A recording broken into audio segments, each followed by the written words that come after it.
Hi friends, welcome back to my channel. ಎಲ್ಲರಿಗೂ ಸಂಕ್ರಾಂತಿ ಹಬ್ಬದ ಹಾರ್ದಿಕ ಶುಭಾಶಯಗಳು. ಇವತ್ತು ಸಂಕ್ರಾಂತಿ ಹಬ್ಬದ ವ್ಲಾಗ್ನ ನೋಡ್ತೀರಾ. ಸೊ ಕ್ಲೀನಿಂಗ್ ಮತ್ತು ಹಬ್ಬದ ವ್ಲಾಗು. ತುಂಬ ದಿವಸದಿಂದ ಫ್ರಿಜ್ಜಲ್ಲಿ ಬಂದುಬಿಟ್ಟು ನೀರು ಈ ಸೈಡಿಂದ ಬರ್ತಾ ಇತ್ತು. ಏನಿರ್ಬೋದು ಕಾರಣ ಅಂತಲೇ ನನಗೆ ಗೊತ್ತಾಗಲಿಲ್ಲ. ಆಮೇಲೆ ಇಲ್ಲಿ ಒಂದು ಕೊಟ್ಟಿದ್ದಾರೆ ನೀರು, ಇಲ್ಲೆಲ್ಲ ಬಂದು ಅಂದರೆ ಇನ್ನೊಂದಿರತ್ತಲ್ವ, ಸೊ ಇದರಲ್ಲಿರೋ ನೀರೆಲ್ಲ ಇದ್ರಲ್ಲಿ ಬರೋದಕ್ಕೆ ಬಿಟ್ಟಿರ್ತಾರೆ. ಆದರೆ ಏನಾಗಿದೆ ಅಂದರೆ ಇದರಲ್ಲಿ ನೀರೇ ಹೋಗ್ತಿಲ್ಲ, ಎಲ್ಲ ಫುಲ್ಲು ಸೋರಿ ಎಲ್ಲ ಫುಲ್ ಕೆಳಗಡೆ ನೀರು ಲೀಕ್ ಆಗ್ತಿತ್ತು. ಆಗೇನಪ್ಪ ಅಂತಂದರೆ ಇಲ್ಲೊಂದು ಹೋಲ್ ಕೊಟ್ಟಿದ್ದಾರೆ. ಇದರಲ್ಲಿ ಸುಮಾರು ದಿವಸದಿಂದ ನಾವು ಕ್ಲೀನ್ ಮಾಡಿರಲ್ಲ ಅಲ್ವಾ, ಅದಕ್ಕೆ ಇಲ್ಲಿ ಈ ರೀತಿ ಒಂದು ಪೊರ್ಕೆ ಕಟ್ಟಿ ತೊಗೊಂಡು ಈ ರೀತಿ ಚೆನ್ನಾಗಿ ಚುಚ್ಚಿ ಬಿಡಬೇಕು. ಚೆನ್ನಾಗಿ ಈ ರೀತಿ ಚುಚ್ಚಿಬಿಟ್ಟಾಗ ಅಲ್ಲೇನಾದರೂ ಗಲೀಜಿತ್ತು ಅಂದರೆ ಎಲ್ಲ ಬಂದು ಹೋಗ್ಬಿಡುತ್ತೆ ಕೆಳಗಡೆ. ಸೊ ಆವಾಗ ಇಲ್ಲಿ ಲಾಕ್ ಆಗಲ್ಲ. ಈಗೇನಾಗಿದೆ ಅಂದರೆ ಇಲ್ಲಿಂದ ಫುಲ್ಲು ನೀರೆಲ್ಲ ಇಲ್ಲಿಗೆ ಬರ್ತಿದೆ. ಬ್ಯಾಕ್ ಸೈಡಲ್ಲಿ ಕೊಟ್ಟಿರ್ತಾರಲ್ವ ಒಂದು ಚಿಕ್ಕ ಬೊಕೆಟ್ ಥರ, ಅದರಲ್ಲಿ ಬಂದು ತುಂಬ್ತಾನೇ ಇಲ್ಲ ನೀರು. ಹಾಗಾಗಿ ಇವತ್ತು ಇದನ್ನು ಕ್ಲೀನ್ ಮಾಡಿದೆ. ನಾನು ತೋರಿಸ್ತೀನಿ ಈಗ ನೀರು ಲೀಕ್ ಆಗ್ತಿರೋದು. ಇಲ್ಲಿ ನಾನು ಅಲ್ಲಿ ಫುಲ್ಲು ಕ್ಲೀನಾಗಿ ಪೊರ್ಕೆ ಕಡ್ಡಿಯಲ್ಲಿ ಚುಚ್ಚಿ ಬಿಟ್ಟ ಮೇಲೆ ಇಲ್ಲಿ ನೀರು ಬಂದು ಈಗ ಲೀಕ್ ಆಗ್ತಿದೆ. ಬೇಡ ಹಂಗೇಲಿ ಬಿಡಮ್ಮ. ಇಷ್ಟು ದಿವಸ ಬಂದು ಇಲ್ಲಿ ಖಾಲಿಯಾಗೇ ಇರ್ತಿತ್ತು, ಅದಕ್ಕೆ ನಾನು ಇವತ್ತು ಫುಲ್ಲಾಗೆ ಕ್ಲೀನ್ ಮಾಡಿದೆ. ಸೊ ಡಸ್ಟ್ ಕ್ಲೀನ್ ಮಾಡೋಣ ಅಂತ ಹೇಳಿದಾಗ ಈ ಪ್ರಾಬ್ಲಮ್ಮು, ಇಷ್ಟು ದಿವಸದಿಂದ ಫ್ರಿಜ್ ಪಕ್ಕ ಒಂದು ಬಟ್ಟೆ ಇಡ್ತಾನೆ ಇರ್ತಿದ್ದೆ ಯಾವಾಗ್ಲೂ. ಸೊ ಇವಾಗ ಇನ್ಮೇಲೆ ಆ ಕೆಲಸ ಇರಲ್ಲ. ಫಸ್ಟು ಇಲ್ಲಿ ಸ್ಕ್ರೂ ಕೊಟ್ಟಿರ್ತಾರೆ, ಇದನ್ನು ಹಾಕಿ ಸ್ಕ್ರೂ ಕೊಟ್ಟಿರ್ತಾರೆ, ಓಪನ್ ಮಾಡ್ಕೋಬೋದು. ಫ್ರೀಯಾಗಿ ನಾವು ಮಾಡ್ಕೋಬೇಕು ಈ ಥರ ಅಂತಂದಾಗ ಈ ರೀತಿ ಎಲ್ಲ ನೀಟಾಗಿ ಈ ರೀತಿ ಮಾಡಿ ಇದನ್ನು ರಿಮೂವ್ ಮಾಡಿಬಿಟ್ಟು ತಿರುಗಿ ಇದನ್ನು ಜಸ್ಟ್ ಹಿಂಗೆ ಹಾಕಿ ಇಲ್ಲೊಂದು ಸ್ವಲ್ಪ ನೀರು ಹಾಕಿದ್ರೆ ಎಲ್ಲ ಹೋಗ್ಬಿಡುತ್ತೆ ಫುಲ್ಲು ಕೆಳಗಡೆ. ನೋಡಿ ಎಲ್ಲ ಹೋಗ್ತಿದೆ ಫುಲ್ಲು. ಬರ್ತಿದ್ಯಾ ಪ್ರೀತು? ನನಗೆ ಈ ಟ್ರಿಕ್ಸೇ ಗೊತ್ತಿರಲಿಲ್ಲ, ನಾನು ಯೂಟ್ಯೂಬಲ್ಲೇ ನೋಡ್ಕೊಂಡಿದ್ದು. ಆಮೇಲೆ ಮತ್ತೆ ಗೂಗಲ್ ಮಾಡಿದೆ, ಗೂಗಲಲ್ಲಿ ಬಂದು ಬ್ಲಾಕ್ ಆಗಿರುತ್ತೆ ಇಲ್ಲಿ ಅಂತ ಹಾಕಿದ್ರು. ಸೊ ಅದು ಈಗ ಕ್ಲಿಯರ್ ಮಾಡಿದ್ದಕ್ಕೆ ಎಲ್ಲ ನೀರು ವಾಟ್ರೆಲ್ಲ ಹೋಗ್ತಿದೆ ನೋಡಿ, ಎಲ್ಲ ಹೋಯ್ತು. ಈಗ ಕ್ಲೀನಾಗಿ ಫೋರ್ಸಾಗಿ ಬರ್ತಿದ್ಯಮ್ಮ? ಫೋರ್ಸಾಗಿ ಬರ್ತಿದ್ಯಾ? ಜೋರಾಗಿ ಬರ್ತಾಯ್ತಪ್ಪ? ಎಲ್ಲ ನೀರೆಲ್ಲ ಫುಲ್ಲು ಹೊರಟ್ಬಿಡ್ತು ನೋಡಿ. ಈ ಥರ ಮಾಡ್ಕೋಬೇಕು. ಯಾಕಂದರೆ ಸುಮಾರು ವರ್ಷದಿಂದ ಯೂಸ್ ಮಾಡ್ತಾ ಇರ್ತೀವಲ್ಲ, ಸುಮಾರು ಗಲೀಜು ಬಂದು ಇದ್ರಲ್ಲಿ ಸೇರ್ಕೊಂಡಿರುತ್ತೆ. ಅದಕ್ಕೇ ನಮಗೆ ನೀರೆಲ್ಲ ಫುಲ್ಲು ಇಲ್ಲಿಂದ ಬಂದು ನಮಗೆ ಡೌನಿಗೆ ಬರೋದು. ಸೊ ಅದಕ್ಕೆ ಇವತ್ತು ಬಂದು ಇದನ್ನು ಕ್ಲಿಯರ್ ಮಾಡಾಯಿತು. ಈಗ ಇದನ್ನು ಜಸ್ಟ್ ಹಿಂಗೆ ಕೊಟ್ಟು ಫಿಕ್ಸ್ ಮಾಡಿ ಸ್ಕ್ರೂ ಹಾಕ್ಬಿಟ್ರೆ ಇದು ನೀಟಾಗಿರುತ್ತೆ. ಆಗಾಗ ಕ್ಲೀನ್ ಮಾಡ್ಕೋಬೋದು. ನೋಡಿ ಹಾಕಿದ ನೀರೆಲ್ಲ ಫುಲ್ಲು ಇಲ್ಲಿ ಬಂದು ಸೇರಿದೆ. ಈಗ ಮತ್ತೆ ಇದನ್ನು ರಿಮೂವ್ ಮಾಡಿಬಿಟ್ಟು ಹಾಕಿದ್ರೆ ನಮಗೆ ಫ್ರಿಜ್ಜು ನಾವು ಕ್ಲೀನ್ ಮಾಡಿದಾಗೆಲ್ಲ ಇದೊಂದ್ಸಲಿ ನಾವು ಮಾಡ್ಕೋಬೇಕು. ಸೊ ಹಬ್ಬ 3 ದಿವಸ ಇದೆ ಅನ್ನೋವಾಗಲೇ ನಾನು ಬಂದು ಕ್ಲೀನಿಂಗನ್ನು ಸ್ಟಾರ್ಟ್ ಮಾಡಿಕೊಂಡೆ. ಅಂದರೆ ಶನಿವಾರದಿಂದನೇ ಕ್ಲೀನಿಂಗ್ ಸ್ಟಾರ್ಟ್ ಮಾಡಿದ್ದು. ಸೊ ಶನಿವಾರ ಮಧ್ಯಾಹ್ನದಿಂದನೇ ಕಿಚನ್ ಕ್ಲೀನಿಂಗ್ ಮಾಡಿಕೊಂಡೆ ಒಂದು ಸ್ವಲ್ಪ ಡೀಪಾಗಿ. ಮತ್ತು ಮನೆ ಒರೆಸಿದ್ದು ಆ್ಯಂಡ್ ನೆಕ್ಸ್ಟ್ ಮನೆ ಅಂದರೆ ಫುಲ್ಲಾಗೆ ಬಂದು ಸೋಕೇಶ್ ಎಲ್ಲ ಕ್ಲೀನ್ ಮಾಡಿಕೊಂಡು, ಮತ್ತು ಕೆಲವೊಂದು ಡೀಪ್ ಕ್ಲೀನ್ ಇರುತ್ತಲ್ವ, ಸೊ ಎಲ್ಲ ಒಂದು ಸ್ಟೋರೇಜ್ ಬಾಕ್ಸಸ್ನೆಲ್ಲ ನೀಟಾಗಿ ಅದನ್ನು ಆರ್ಗನೈಸ್ ಮಾಡಿ ಎಲ್ಲ ಕ್ಲೀನಿಂಗ್ ಕೆಲಸನ ಮುಗಿಸೋ ಅಷ್ಟೊತ್ತಿಗೆ ಸಾಕಾಯಿತು. ಎಲ್ಲನೂ 2 ಡೇಸ್ ತಗೊಂತು ಟೈಮ್ ನನಗೆ. ಸೊ ಹೊಸ ಮ್ಯಾಟ್ಸ್ ಕೂಡ ನಾನು ಹಬ್ಬಕ್ಕೆ ಅಂತಲೇ ಹಾಕಿದೆ. ಸೊ ಎಲ್ಲನೂ ನನ್ನ ಮಗ ಇಬ್ಬರು ಸೇರಿಕೊಂಡು ಕ್ಲೀನ್ ಮಾಡ್ಕೊಂಡ್ವಿ. ಸ್ವಲ್ಪ ಗ್ರಾಸರೀಸ್ನೆಲ್ಲ ಸರಿಯಾಗಿ ಸೆಟ್ ಮಾಡಿ, ಮತ್ತು ಖಾಲಿಯಾಗಿರೋ ಡಬ್ಬಗಳನ್ನೆಲ್ಲ ವಾಶ್ ಮಾಡಿ, ಅದ್ರ ಜೊತೆಗೆ ಎಲ್ಲನೂ ಹೊಸದನ್ನೆಲ್ಲ ತುಂಬಿ, ಫ್ರಿಜ್ ಕ್ಲೀನಿಂಗು ಪ್ರತಿಯೊಂದು ಅಷ್ಟೇ 2 ಡೇಸ್ ಎಲ್ಲನೂ ನಾವು ಅಂದರೆ ಫುಲ್ ಮನೆ ರೂಟೀನ್ ಜೊತೆಗೆ, ಮನೆ ಕೆಲಸದ ರೂಟೀನ್ ಜೊತೆಗೆ ಒಂದೊಂದೇ ಕೆಲಸಗಳನ್ನು ಮಾಡ್ಕೊಂಡು. ಸೊ ಟೀಪಾಯ್ ಮೇಲೆ ಕೂಡ ಸಿಕ್ಕಾಪಟ್ಟೆ ಡಸ್ಟ್ ಇತ್ತು. ಸೊ ಎಲ್ಲನೂ ಕ್ಲೀನ್ ಮಾಡಿ ಮತ್ತು ಟೊಮೆಟೊಸು ಪ್ರತಿಯೊಂದು ಅಷ್ಟೇ ತೊಗೊಂಡು ಅದನ್ನು ವಾಶ್ ಮಾಡಿ ಎಲ್ಲನೂ ಅಷ್ಟೇ. ಕ್ಲೀನಿಂಗ್ ಪ್ರಾಸೆಸ್ ಅಂತೂ ಸಿಕ್ಕಾಪಟ್ಟೆ ನಾನು ಸ್ವಲ್ಪ ನಿಧಾನವಾಗೇ ಮಾಡಿಕೊಂಡೆ, ಹರಿಬರಿ ಮಾಡ್ಕೊಳ್ಳೋದು ಬೇಡ ಅಂತ ಹೇಳಿ. ಎಲ್ಲ ಕೆಲಸ ಮುಗಿಸೋ ಅಷ್ಟೊತ್ತಿಗೆ ನನಗೆ ಭಾನುವಾರ ಈವ್ನಿಂಗಿಗೆ ಎಲ್ಲ ಕೆಲಸನೂ ಮುಗೀತು. ಶನಿವಾರ ಮತ್ತು ಭಾನುವಾರ ಎಲ್ಲನೂ ಒಂದು 5 ಅವರ್ 4 ಅವರ್ ಆ ಥರ ಮಧ್ಯಾಹ್ನ ಮೇಲೆ ಕೆಲಸಗಳನ್ನು ಸ್ಟಾರ್ಟ್ ಮಾಡ್ಕೊಂಡಿದ್ದು. ಸೊ ಎಲ್ಲ ಕೆಲಸ ಆದಮೇಲೆ ಹಬ್ಬ ಮಾಡೋದೇ ಒಂದು ರೀತಿ ಖುಷಿ ಅಲ್ವಾ. ಸೊ ಇಲ್ಲಿ ಬಂದು ಹೀಟ್ರ್ ಇಟ್ಟಿದ್ದೆ ನಾನು. ಆ ಜಾಗ ಎಲ್ಲನೂ ತುಂಬಾ ತುಂಬ್ಕೊಂಡಂಗಿತ್ತು. ಅದನ್ನು ಕೂಡ ತೆಗೆದು ಟಾಯ್ಲೆಟಲ್ಲಿ ಅಂದರೆ ಬಚ್ಚಲ ಮನೆಯಲ್ಲಿ ಇಟ್ಟಾಯಿತು. ಅಲ್ಲಿ ಸ್ವಲ್ಪ ಸ್ಪೇಸ್ ಇತ್ತು, ಅಲ್ಲಿ ಜಾಗ ಕ್ಲೀನ್ ಮಾಡಿ ಅಲ್ಲಿ ಬಂದು ಹೀಟ್ರನ್ನ ಎತ್ತಿಟ್ಬಿಟ್ಟೆ. ಸೊ ಸೊ ಎಲ್ಲ ಮನೆ ಕೆಲಸ ಎಲ್ಲನೂ ಮುಗಿಸಿದ ಆದಮೇಲೆ ಹಬ್ಬಕ್ಕೆ ಏನೇನು ಗ್ರಾಸರೀಸ್ ಬೇಕೋ ಅದನ್ನು ಕೂಡ ನಾನು ಹಿಂದಿನ ದಿವಸ ಸೋಮವಾರನೇ ಹೋಗಿ ತೊಗೊಂಡು ಬಂದಿಟ್ಟೆ. ನಾವು ಹಬ್ಬದ ದಿವಸ ಹೋಗಿ ತೊಗೊಂಬರೋದಕ್ಕಿಂತ ಹಬ್ಬದ ಹಿಂದಿನ ದಿವಸನೇ ಎಲ್ಲನೂ ತಂದು ಜೋಡಿಸಿ ಎತ್ತಿಟ್ಬಿಟ್ರೆ ನಮಗೆ ಹಬ್ಬಕ್ಕೆ ಈಸಿ ಆಗುತ್ತೆ ಬೆಳಗ್ಗೆ ಅಂತ ಹೇಳಿ. ಹಾಗೆ ಬಂದು ನಾನು ಚಿಕ್ಕದಾಗಿ ಕಪ್ ಕೇಕ್ಸ್ ಕೂಡ ಮಾಡಿದ್ದೆ. ಇದು ಸಿಲಿಕಾನ್ ಕಪ್ಸ್ ಕೂಡ ಅಮೆಝಾನಲ್ಲಿ ತರಿಸ್ಕೊಂಡಿದ್ದು. ಇದು ಬಂದು ಟೋಟಲಾಗಿ 12 ಕಪ್ಸ್ ಬಂದಿದ್ದಾವೆ. 212 ರೂಪಾಯಿ ಅಂದ್ಕೊಳ್ತೀನಿ. ಸರಿಯಾಗಿ ನನಗೆ ರೇಟ್ ನೆನಪಿಲ್ಲ. ಎಲ್ಲ ಒಂದೇ ಸಲ ಮಾಸಾಗಿ ನಾನು ಸುಮಾರು ಐಟಮ್ಸ್ನ ನಾನು ಬಂದು ಆರ್ಡ್ರ್ ಹಾಕಿದ್ದೆ. ಕಪ್ ಕೇಕ್ ಬಂದು ಚಾಕ್ಲೇಟ್ ಫ್ಲೇವರ್ದು ಅಂದರೆ Chacko powder hockey cup cake ಮಾಡಿರೋದು. ತುಂಬ ಸಾಫ್ಟಾಗಿ ಸ್ಪಾಂಜಿಯಾಗಿ ಚೆನ್ನಾಗಿ ಬಂದಿತ್ತು.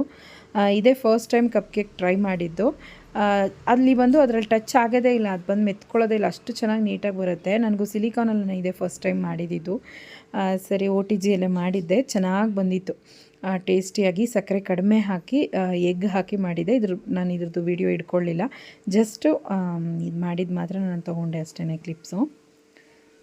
ಸೊ ಮಕ್ಕಳಿಗೆ ದೊಡ್ಡ ದೊಡ್ಡ ಕೇಕ್ಗಿಂತ ಈ ರೀತಿ ಕೇಕ್ಸ್ ನೋಡಿದ್ರೇ ಇಷ್ಟ ಆಗುತ್ತೆ ತಿನ್ನೋದಕ್ಕೆ ಕಾಂಪ್ಯಾಕ್ಟಾಗಿ ಅಂತ ಮಾಡಿದ್ದು.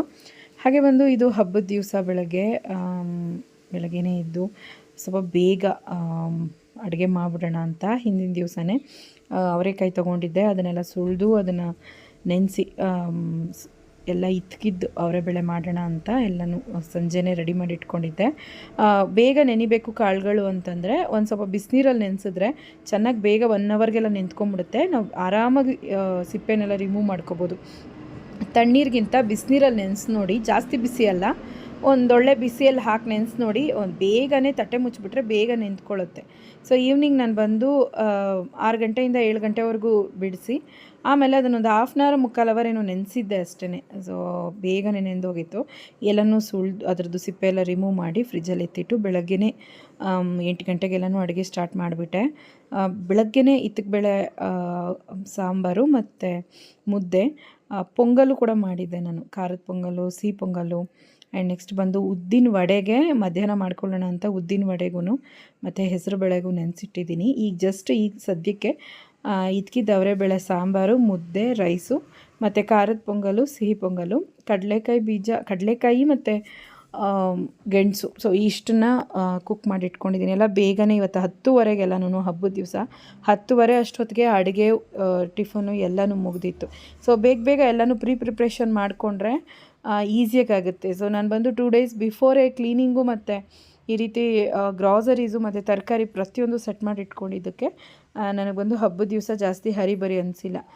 ಹಿಂದಿನ ದಿವಸನೇ ಎಲ್ಲನೂ ಮನೆಯೆಲ್ಲ ನೀಟ್ ಮಾಡಿಟ್ಟಿದ್ದೆ. ಬೆಳಗ್ಗೆ ಎದ್ದು ಜಸ್ಟ್ ಒರೆಸಿ ಪೂಜೆ ಮಾಡೋದಕ್ಕೆ ಚೆನ್ನಾಗಿ ಆರಾಮಾಗಿ ಅನ್ನಿಸ್ತು. ಯಾಕಂದರೆ ಹಬ್ಬದ ದಿವಸ ಹೆಣ್ಮಕ್ಳಿಗೆ ಪ್ರಿಪ್ರೇಷನ್ ಇಲ್ದಿರ ಖಂಡಿತವಾಗ್ಲೂ ಹಬ್ಬ ನೆಮ್ಮದಿ ಆಗೋಲ್ಲ. ನಾನು ಮೊದಲೆಲ್ಲನೂ ಅಷ್ಟೊಂದಾಗಿ ಪ್ರಿಪ್ರೇಷನ್ ಮಾಡ್ಕೊಳ್ತಾ ಇರಲಿಲ್ಲ. ಹಬ್ಬದ ದಿವಸ ಗ್ರಾಸರೀಸ್ ತೊಗೊಂಡು ಅವತ್ತಿನ ದಿವಸ ಅಡುಗೆ ಮಾಡಿ ಎಲ್ಲರಿಗೂ ಹಾಕೋ ಅಷ್ಟೊತ್ತಿಗೆ ಮಧ್ಯಾಹ್ನ ಸಾಯಂಕಾಲ ಆಗಿಬಿಡ್ತಾಯಿತ್ತು. ಇವತ್ತೇ ಫಸ್ಟ್ ಈ ವರ್ಷವೇ 10:30 ಅಷ್ಟೊತ್ತಿಗೆ ಎಲ್ಲ ಕೆಲಸನೂ ಮುಗೀತು. ಅದು ಒಂದು ಪ್ರೌಡಾಗಿ ಫೀಲ್ ಆಗ್ತಾಯಿದೆ. ಯಾಕಂದರೆ ಸ್ವಲ್ಪ ಲೇಟ್ ಆಗುತ್ತಲ್ಲ, ಎಲ್ಲರ ಮನೆಗಳಲ್ಲೂ ಬೆಳಗ್ಗೆ ಟಿಫನ್ ಮಾಡ್ಕೊಳ್ತಾರೆ, ಮತ್ತು ಆಮೇಲೆ ಮತ್ತೆ ಮಧ್ಯಾಹ್ನಕ್ಕೆ ಅಡುಗೆ ಮಾಡ್ಕೊಳ್ತಾರೆ. ನಾನು ಇವತ್ತು ಬಂದು ಅಡುಗೆ ಕೆಲಸ ಟಿಫನ್ ಕೆಲಸ ಎರಡೂ ಮುಗಿಸ್ಕೊಂಡೆ. ಸೊ ಇದಕ್ಕಿದ್ದು ಅವರೆಬೇಳೆ ಸಾಂಬಾರಿಗೆ ಸೇಮ್ ನಾವು ಹೇಗೆ ನಾನ್ ವೆಜ್ಗೆ ರೆಡಿ ಮಾಡ್ಕೊಳ್ತೀವೋ ಅದೇ ಥರನೇ ಮಸಾಲೆ ಪ್ರಿಪೇರ್ ಮಾಡ್ಕೊಳ್ಳೋದಷ್ಟೇ. ನಾನು ಇವತ್ತು ಬಂದು ಗೋಡಂಬಿ ಎಕ್ಸ್ಟ್ರಾ ಹಾಕಿದ್ದೀನಿ. ಅದು ಬಿಟ್ಟರೆ ಇನ್ನೆಲ್ಲ ಐಟಮ್ಸು ಸೇಮೇನೆ. ಒಂದು 3 ಈರುಳ್ಳಿ, 2 ಟೊಮೆಟೊ, ಶುಂಠಿ ಬೆಳ್ಳುಳ್ಳಿ ಪೇಸ್ಟ್ 1 ಸ್ಪೂನು, ಮತ್ತು ಚಕ್ಕೆ, ಲವಂಗ, ಕೊತ್ತಂಬರಿ ಸೊಪ್ಪು, ನಾಟಿ ಕೊತ್ತಂಬರಿ ಸೊಪ್ಪು ಹಾಕಿದೆ, ತುಂಬ ಚೆನ್ನಾಗಿತ್ತು ಟೇಸ್ಟು, ಮತ್ತು ಕರಿಬೇವಿನ ಸೊಪ್ಪು ಎಲ್ಲ ಎಣ್ಣೆಲಿ ಹಾಕಿ ಬಾಡಿಸ್ಕೊಂಡು ಒಂದು 3ರಿಂದ 4-5 ಸ್ಪೂನಷ್ಟು ಸ್ವಲ್ಪ ಜಾಸ್ತಿ ಇದೆಲ್ಲ ಬೇಳೆ, 1/4 kg ಬೇಳೆದು ಅವರೆಕಾಯಿನ ನಾನು ಸುಳಿದಿಟ್ಟಿದ್ದು. ನನ್ನ ಪ್ರಕಾರ ಇದು ಹೇಗೂ ಒಂದು 700-800 ಗ್ರಾಮ್ ಅಷ್ಟು ಕಾಳಿ ಸಿಕ್ಕಿರುತ್ತೆ. ಸೊ ಅದಕ್ಕೆ ಒಂದು 5 ಸ್ಪೂನ್ ಅಷ್ಟಾದರೂ ಧನಿಯಾ ಪೌಡ್ರ್ ಹಾಕ್ಕೊಂಡ್ರೆ ಚೆನ್ನಾಗಿರುತ್ತೆ. ಧನಿಯಾ ಪೌಡರಲ್ಲೇ ಖಾರ ಇದೆ, ಹಂಗಾಗಿ ನಾನು ಖಾರ ಎಕ್ಸ್ಟ್ರಾ ಹಾಕ್ಕೊಂಡಿಲ್ಲ. ಒಂದು ವೇಳೆ ನೀವು ಹಚ್ಚ ಖಾರದ ಪುಡಿ ಸೇರಿಸ್ಕೋತೀರಾ ಅಂದರೆ 1-2 ಸ್ಪೂನನ್ನು ಹಾಕ್ಕೋಬೋದು ಬರೀ ಧನಿಯಾ ಪುಡಿ ಹಾಕಿದರೆ. ಸೊ ಕಾಳು ಒಂಚೂರು ಹಾಕ್ಕೊಂಡು ರುಬ್ಕೋತೀನಿ, ಯಾಕಂದರೆ ಸ್ವಲ್ಪ ಮಂದ ಬರುತ್ತೆ ಸಾಂಬಾರು ಅಂತ. ಸೊ ಎಲ್ಲ ಬೇಯೋದಕ್ಕಿಟ್ಟು ಆಮೇಲೆ ಮಸಾಲೆ ಒಂದು ಸ್ವಲ್ಪ ಆರೋದಕ್ಕೆ ಬಿಟ್ಟಿದ್ದೀನಿ.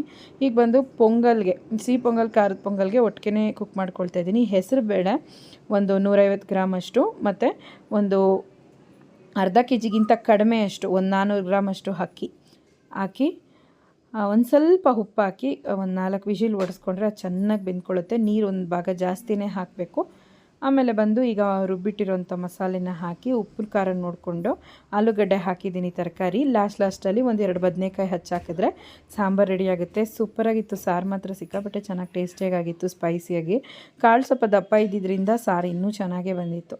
ಸೊ ಕೆಲವು ಟೈಮಲ್ಲಿ ಕಾಳು ಕಮ್ಮಿ ಇರುತ್ತೆ ಸೈಜು, ಸೊ ಟೇಸ್ಟ್ ಅಷ್ಟೊಂದು ಚೆನ್ನಾಗಿ ಅನ್ಸಲ್ಲ, ಬೇಗ ಬೆಂದ್ಕೊಂಬಿಡುತ್ತೆ. ಸಾರೆಲ್ಲನೂ ಕಾಳೆ ಫುಲ್ಲಾಗೆ ಇದು ತುಂಬ್ಕೊಂಡಿರುತ್ತೆ. ಇದು ಬಂದು ಕಾಳು ಸಪ್ರೇಟಾಗಿ ಚೆನ್ನಾಗಿ ಬೆಂದ್ಕೊಂಡಿತ್ತು. ಹಾಗೆ ಬಂದು ಗೆಣಸು ಬೇಯಿಸೋದಕ್ಕೆ ಇಟ್ಟಿದ್ದೀನಿ. ಹಾಗೆ ಬಂದು ಕಡಲೆಕಾಯಿ ಕೂಡ ನೆನೆಸಿಟ್ಟಿದ್ದೀನಿ ಚೆನ್ನಾಗಿ ಮಣ್ಣೆಲ್ಲ ಬಿಟ್ಕೊಳ್ಳಿ ಅಂತ. ಹಾಗೆಯೇ ಉದ್ದಿನಬೇಳೆ ಮತ್ತು ಒಂದು ಸ್ವಲ್ಪ ಹೆಸರು ಬೇಳೆ ಮಧ್ಯಾಹ್ನ ನೋಡ್ಕೊಳ್ಳೋಣ ಅಂತ. ಇದೊಂಚೂರು ವಿಷಿಲೆಲ್ಲ ತೆಗೆದಾದ್ಮೇಲೆ ಪೊಂಗಲ್ ರೆಡಿ ಮಾಡ್ಕೋಬೇಕು. ಅಷ್ಟೊತ್ತಿಗೆ ನಮ್ಮ ಅಮ್ಮನ ಮನೆಯಿಂದ ಪೊಂಗಲ್ಲು, ಕಡಲೆಕಾಯಿ ಬೀಜ ಮತ್ತು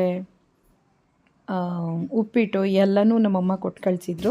ಸೊ ಅದೊಂದು ಸ್ವಲ್ಪ ಹಾಗೆ ತಿನ್ಕೊಳ್ತಾನೆ ಅಡುಗೆ ಮಾಡಿಕೊಂಡೆ, ಯಾಕಂದರೆ ನಾನು ಮಾಡ್ತಿರೋದು ಸ್ವಲ್ಪ ಲೇಟ್ ಆಯಿತು ಅಂತ.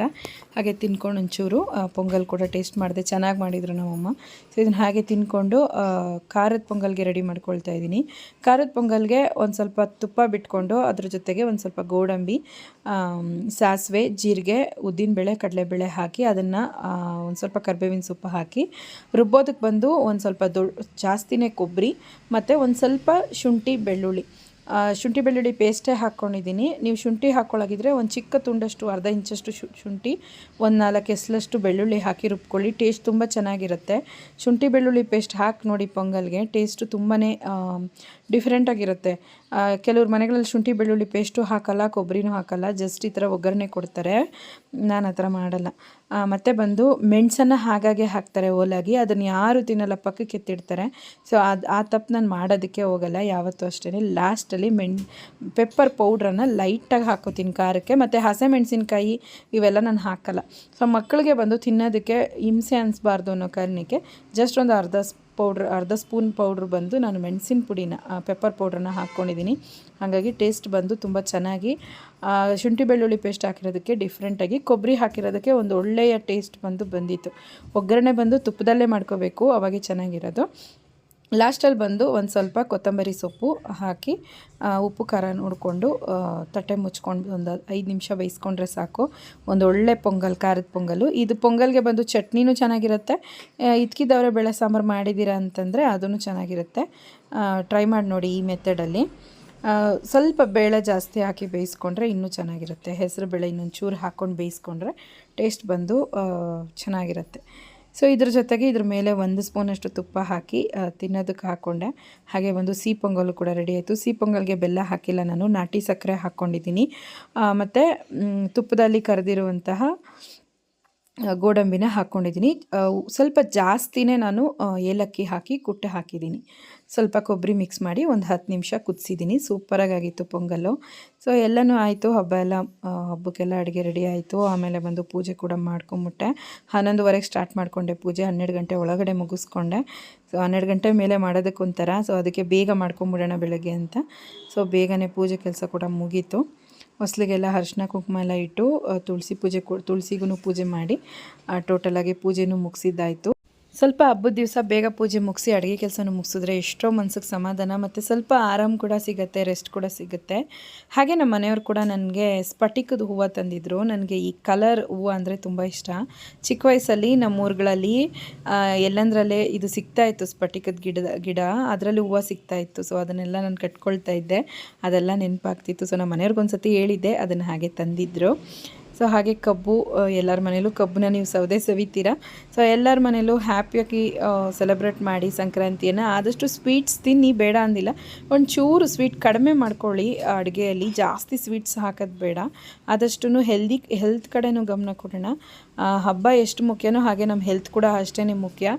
ಹಿಂದಿನ ದಿವಸ ಮೆಹಂದಿ ಕೂಡ ಹಾಕ್ಕೊಂಡಿದ್ದೆ ನಾನು. ನನಗೆ ಈ ಡಿಸೈನ್ ಅಷ್ಟೇ ಇಷ್ಟ. ನಾನು ಜಾಸ್ತಿ ಕೋನ್ ಅಂಥವೆಲ್ಲ ಜಾಸ್ತಿ ಬಳಸಲ್ಲ. ಹಾಗೆ ಇಷ್ಟೊಂದು ಬಂದು ಸೋಕೇಶಲ್ಲಿ ಮೇಲೆ ಇತ್ತು, ಯಾಕೋ ಮೂಲೆಯಲ್ಲಿತ್ತು, ಚೆನ್ನಾಗಿ ಕಾಣಿಸ್ತಿರ್ಲಿಲ್ಲ. ಹಾಗಾಗಿ ಫ್ರಿಜ್ ಮೇಲೆ ಇಟ್ಟೆ, ಚೆನ್ನಾಗಿ ಕಾಣಿಸುತ್ತೆ ಅಂತ.